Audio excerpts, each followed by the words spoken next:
خواتین کو عام طور پر دوپٹوں اور کپڑوں کے معاملے میں بہت سے مسائل کا سامنا کرنا پڑتا ہے۔ نمبر 1 پر ہے سفید دوپٹے کی سفیدی برقرار رکھنے کے لیے سرف، نیل اور آدھا چمچہ پسا ہوا نمک ملا کر دوپٹہ دھو لیں۔ دوپٹہ کی سفیدی برقرار رہے گی۔ ہلکا بادامی یعنی آف وائٹ دوپٹہ دھونا۔ آف وائٹ دوپٹہ بہت جلدی خراب ہوتا ہے۔ گھر میں زردے کا رنگ پیلا والا موجود ہوتا ہے۔ آپ کے دوپٹہ کا رنگ خراب ہو گیا ہے تو آپ ایک چٹکی رنگ پانی میں گھول لیں اور اس میں دوپٹہ گیلا کر کے رنگ لیں، دوپٹہ ٹھیک رہے گا۔ رنگین دوپٹوں کے رنگوں کو برقرار کیسے رکھا جائے؟ دوپٹوں کے رنگ بہت جلدی خراب ہوتے ہیں۔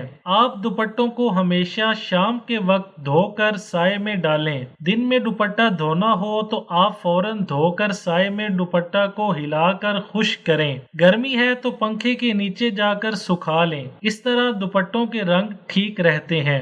نمبر 4 پر ہے سنہری چھاپے کے دوپٹے رکھنا۔ بازار میں دوپٹہ اور سوٹ سنہری چھاپے کے مختلف رنگوں میں ملتے ہیں۔ ان کی اچھی خاصی قیمت ہوتی ہے مگر یہ جلدی خراب ہو جاتے ہیں۔ ان کو سیاہی سے بچانے کے لیے ایک طریقہ ہے، خاکی لفافے میں یہ دوپٹے رکھیں۔ ان کا رنگ خراب نہیں ہوگا کیونکہ چھاپے کی وجہ سے نمی بھی ہو جاتی ہے اور نمی میں یہ جلدی خراب ہو جاتے ہیں۔ ان پر آپ پرفیوم بھی نہ چھڑکیں، نہ عطر لگائیں، فینائل کی گولیاں بھی نہ ڈالیں۔ موٹے خاکی لفافے میں طے کر کے رکھیں، صحیح رہیں گے۔ استری کی ضرورت بھی نہیں پڑے گی، بس احتیاط رکھیں کہ نمی والی جگہ پر یہ دوپٹے نہ رکھے جائیں۔ ویڈیو اچھی لگے تو لائک، شیئر اور چینل کو سبسکرائب کرنے کے ساتھ کمنٹ باکس میں اپنی رائے کا اظہار کرنا نہ بھولیں۔